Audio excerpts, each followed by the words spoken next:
যখন মানুষের মনে কোনো অসম্ভব জিনিসের চাহিদা তৈরি হয়, কিন্তু তার মনে হয় সেটাকে পাওয়া তার পক্ষে অসম্ভব, তখন এই অসম্ভব কাহিনী তাকে আল্লাহর নিকটে নিয়ে যায়। সে তার মনের প্রতিটা দুঃখ কষ্টকে, প্রতিটা কথাকে আল্লাহর সামনে বলে, কিন্তু তাও তার মন অনেক দুশ্চিন্তায় থাকে যে যেই জিনিসের খেয়াল তাকে বারবার পেরেশান করছে, আল্লাহ তাকে ওই জিনিসটা দেবেন কি না। তাহলে মনে রেখো, যখন আল্লাহ তোমাকে জিনিসটা দিতে চাইবেন, তখন তোমার জীবনে কিছু নিশানি প্রকাশ হতে শুরু করে। কখনো কোনো জিনিসকে যতই কঠিন মনে হোক না কেন, এই কথাটা মনে রেখো যে মুজিজা অবশ্যই হয় সেই খাস মানুষদের জন্য যাদের খাস কিছু আমল আল্লাহর রহমতের গুণ নিয়েই আসে। সর্বপ্রথম আমল হলো তোমাকে আল্লাহর উপরে ইয়াকিন রাখতে হবে, বিশ্বাস করতে হবে।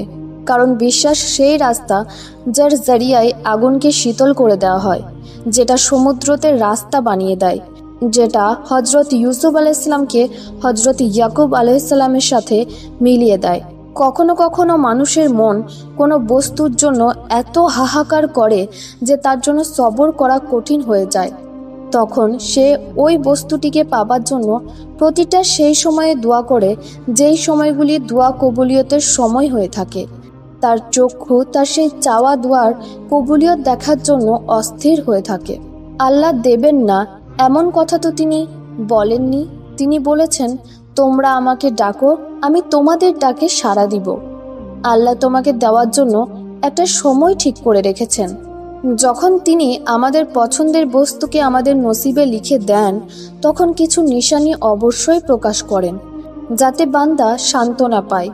প্রথম নিশানি, বারবার আল্লাহ তোমাকে তৌফিক দিচ্ছেন যে তুমি তোমার পছন্দের বস্তুটি সে রবের কাছে চাও, যাতে তিনি তোমাকে সেটা দিতে পারেন।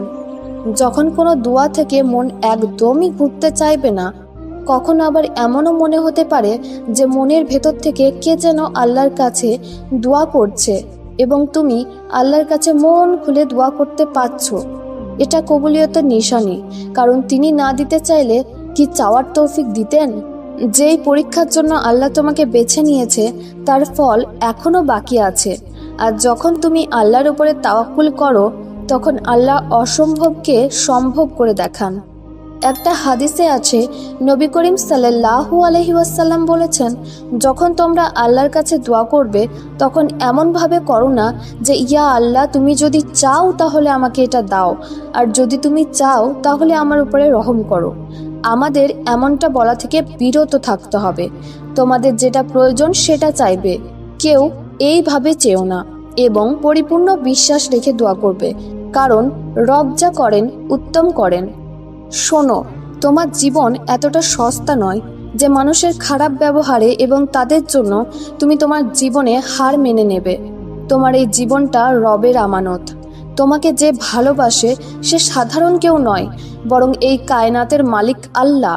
আর সব থেকে বড় সত্যি হলো, যখন কোনো মানুষ কিছু করার নিয়তকে পাক্কা করে নেয়, রবের সাথে নিজের সম্পর্ককে শক্ত করে নেয়, আর সত্য অন্তর থেকে দোয়া চাইতে থাকে, তাহলে সেটা ঠিকই পেয়ে যায় যেটা সে চাচ্ছে, যদি দোয়াটি নেক এবং উত্তম হয়। তোমার দোয়ার কবুলিয়তের একটা খাস নিশানি এটাও যে তোমার দোয়া তোমাকে পরিবর্তন করতে শুরু করেছে। আগে হয়তো মজা করে মিথ্যে বলতে, এখন বলো না। আগে নামাজ পড়তে না, এখন নামাজ পড়ো।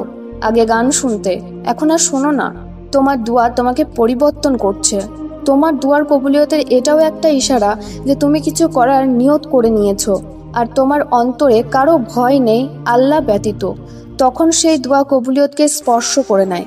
তিনি তো খালিদ, যিনি আমাদের অনেক নিকটে আছেন। তার কুদরতকে কখনো অনুভব করে দেখো। তোমার অন্তরে কোনো জিনিসের খেয়াল আসার আগেই আল্লাহ সেটার সম্পর্কে জানেন। তোমাকে কোন জিনিসটা কষ্ট দিচ্ছে, কিসে পেরেশান করছে, তোমার মনকে অস্থির করছে, তিনি সব জানেন। কিন্তু এটাও সম্ভব যে এই কষ্টটা তোমাকে সুখের পথ দেখাবে, তোমাকে বাস্তবতা চেনাবে। সত্যিই কে মন থেকে তোমার আপন সেটা তুমি বুঝতে পারবে। আল্লাহ কোনো রাস্তা বন্ধ করার আগে অন্য রাস্তা খুলে দেন। তার উপরে বিশ্বাস রাখুন। যখন কখনো নিজের ভেতরের চিৎকারে অস্থির লাগবে তখন আল্লাহর সামনে ঝুঁকে যেও, তিনি তোমাকে সামলে নেবেন। নিজের দুশ্চিন্তা আল্লাহকে বলো, তিনি তোমার পেঁচিয়ে যাওয়া সমস্যাগুলো সমাধান করতে পারেন। নিজের চোখের শীতলতার জন্য রবের সামনে অশ্রু ঝরাও, তিনি অশ্রুগুলোকে তোমার অন্তরে শান্তি বানিয়ে দেবেন। অবশ্যই তিনি শ্রবণকারী এবং সর্বজ্ঞানী। যদি তুমি এটা ভাবছো যে মন যেটা চায় সেটা তোমার নসিবে আছে কিনা, তাহলে শোনো, যখন তুমি পূর্ণ বিশ্বাস এবং সবরের সাথে আল্লাহর কাছে নিজের মনের কথা বলো, নিজের সিক্রেট শুধু আল্লাহকে বলো, তাহলে নিশ্চিত হয়ে যাও আল্লাহ অবশ্যই তোমার ডাকে সাড়া দিবেন। বিশ্বাস রাখো, মনে রেখো, তোমার নসিবে যেটা লেখা থাকে সেটা নিজে তোমার কাছে চলে আসে।